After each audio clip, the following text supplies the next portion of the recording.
केंद्रीय मंत्री चिराग पासवान ने तमिलनाडु के मंत्री एम.आर.के पनीरसेल्वम के बयान पर कड़ा प्रहार करते हुए कहा कि कुछ नेता सुर्खियां बटोरने के लिए बांटो और राज करो की राजनीति अपनाते हैं। जाति, धर्म, भाषा या क्षेत्र के नाम पर उन्होंने जोर देकर कहा कि एनडीए गठबंधन प्रधानमंत्री मोदी के नेतृत्व में सबका साथ सबका विकास के सिद्धांत पर चल रहा है। यहाँ योजनाएं और नीतियां देश की आबादी को ध्यान में रखकर बनाई जाती हैं। पासवान ने आगे सलाह दी, अपनी बात रखें लेकिन मर्यादा में रहें। कड़े प्रहार भी मर्यादित भाषा में ही किए जा सकते हैं। कुछ नेता ऐसे हैं जो अपने बयानों से सुर्खियों में बने रहना चाहते हैं और जिनकी राजनीति सिर्फ बांटो और शासन करो पे चलती है। बांटने का काम कभी जाति के आधार पर, कभी धर्म के आधार पर, कभी भाषा के आधार पर, तो कभी क्षेत्र के आधार पर। ऐसे में एनडीए गठबंधन मेरे प्रधानमंत्री नरेंद्र मोदी जी के नेतृत्व में सिर्फ एक सोच के साथ आगे बढ़ रहा है, वो है सबका साथ सबका विकास।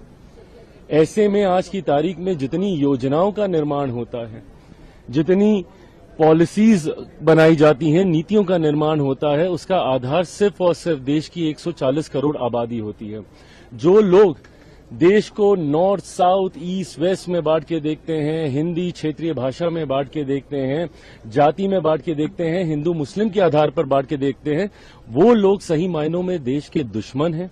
वो लोग देश का भला कभी नहीं चाहते, सिर्फ अपने स्वार्थ के लिए ऐसी ओछी राजनीति करते हैं। प्रधानमंत्री को बोलने नहीं दिया जा रहा है। कल भी राज्यसभा में जो है प्रधानमंत्री बोलने वाले थे पर वहां पर देखिए, जिस तरीके से विपक्ष इतना अमर्यादित होके आप अपनी बातों को रखिए, कतई इसका कोई एतराज नहीं है, पर मर्यादा में रहकर रखिए।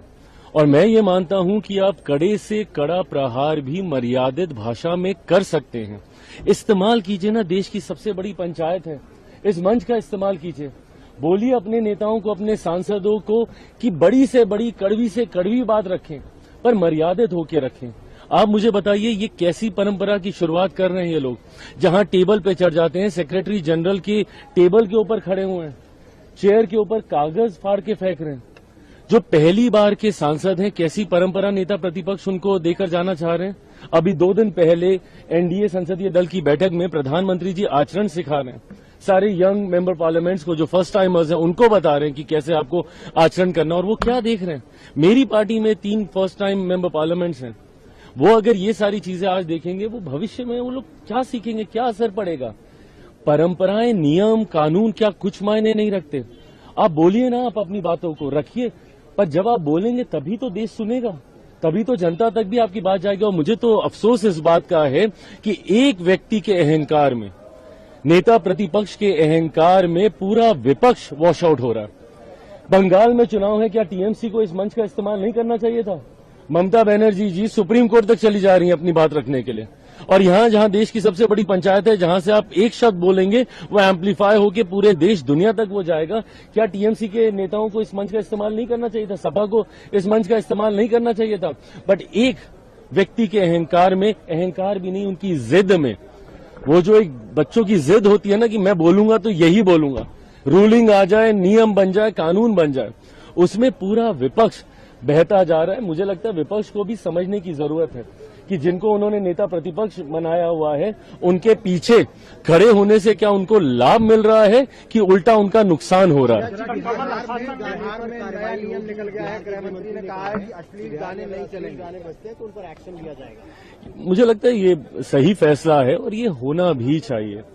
मैं बार बार बोल रहा हूं, भाषा की मर्यादा, भले वो संस्कृति से जुड़ी हुई हो, संबोधनों से जुड़ी हुई हो, हमेशा ऐसी रहनी चाहिए जो आने वाली पीढ़ी को कुछ सिखाए। ऐसे में मेरा राज्य कई बार इस बात को लेकर बदनाम होता है, मेरी भाषाएं इस बात को लेकर बदनाम होती है कि इस भाषा में ऐसे अश्लील गाने बनाए जाते हैं। ऐसे में लोकसभा, विधानसभा के चुनाव में भी इस बात को लेकर काफी चिंताएं हर राजनीतिक दल की थी। मुझे लगता है ये सही समय पे लिया गया, सही फैसला है बिहार सरकार का।